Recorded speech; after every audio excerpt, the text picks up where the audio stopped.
You know that feeling, right? You're in a small disagreement that just blows up into this massive fight. It makes you wonder, what if those arguments aren't even about what we think they are? Today, we're going to dig into the hidden stuff, the needs and desires that are really fueling our biggest conflicts. And this quote just hits the nail on the head. That fight over the dishes, it's not really about the dishes. It's a proxy, It's a stand-in for feeling unappreciated. That argument about being intimate, that might actually be a fight to feel desired, to feel accepted. The biggest takeaway here is that these surface-level fights, they're almost always hiding these deeper, unmet emotional needs. Okay, so if our fights are really about all these hidden needs, how do we even begin to fix things? Well, the answer is in the foundation. We've got to understand what a healthy relationship is actually built on. I love this idea of a blueprint. These are the core pieces you can't afford to skip them. And let's be super clear about this. Having these needs doesn't make you needy. It doesn't make you high maintenance. These are the essentials. They're the non-negotiable building blocks for any real partnership. Respect, safety, appreciation. Without this stuff, it's pretty much impossible for any real trust or intimacy to grow.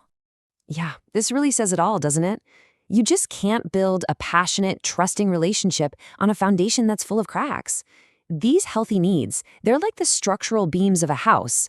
Without them, the whole thing just feels wobbly and unstable, and it's probably only a matter of time before it all comes crashing down. All right, now let's flip the script for a second. If healthy needs are the blueprint for building connection, then unhealthy needs, well, they're basically the demolition crew. These are the patterns, and they're usually born from our own fear and anxiety that actively tear a relationship apart.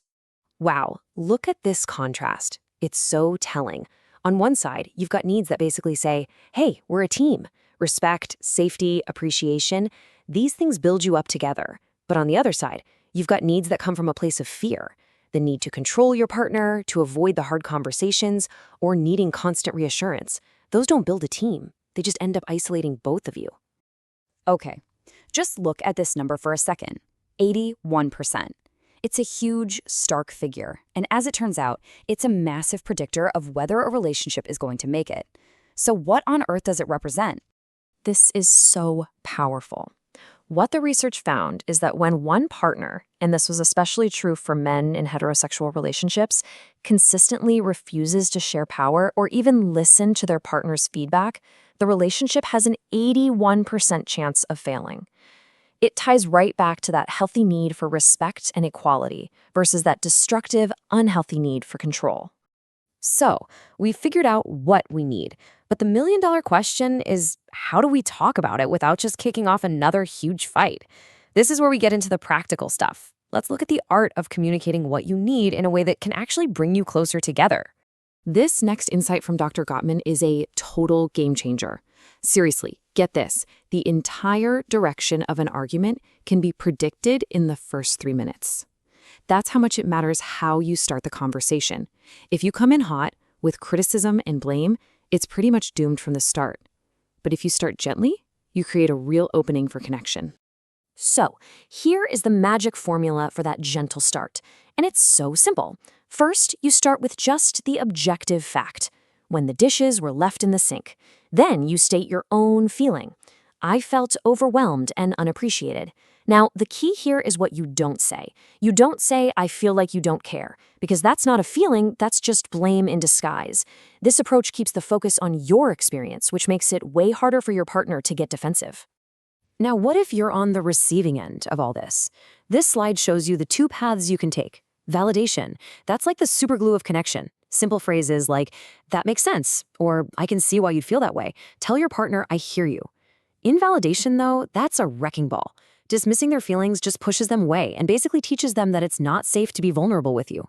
Okay, this next point is a big one because these two ideas get tangled up all the time. But trust me, understanding the difference between setting a healthy boundary and just trying to control someone, that is absolutely critical for a respectful relationship. So let's just define control. It's when we try to make our partner act a certain way so that we can feel less anxious or scared. The problem is it makes our partner feel dominated and used, not loved and valued. It becomes about managing them, not about protecting yourself. A healthy boundary, on the other hand, is all about you. It's a statement about what you are going to do to protect your own safety, your own integrity. See, you can't control another person, but you can always control your own actions and your own choices. This side-by-side just makes the difference so crystal clear. You're not allowed to yell at me. That's a command. It's an attempt to control them. But if you yell, I will leave the room, well, that's a statement of your action. You aren't forcing them to do anything. You're just stating how you will protect yourself. It's empowering for you, and it actually respects their autonomy, even when their behavior is totally unacceptable. So, we've looked at the blueprints for connection, the red flags that tear it all down, and the tools to communicate in a better way. At the end of the day, it all comes down to a choice. A great relationship isn't something that just happens to you. It's something you have to choose to build day in and day out. I want to leave you with this incredibly profound question from the therapist Terry Real. He points out that no partner and no relationship is ever going to be perfect. They won't meet every single one of your needs. So the real question becomes, is it good enough? Are your core foundational needs being met consistently enough that you can accept the imperfections and grieve the rest? Because in the end, that's really what it all comes down to. You have the blueprints now. You can see the patterns that cause demolition. The choice of what you're going to build from here and what tools you're going to use to build it, that choice is entirely yours.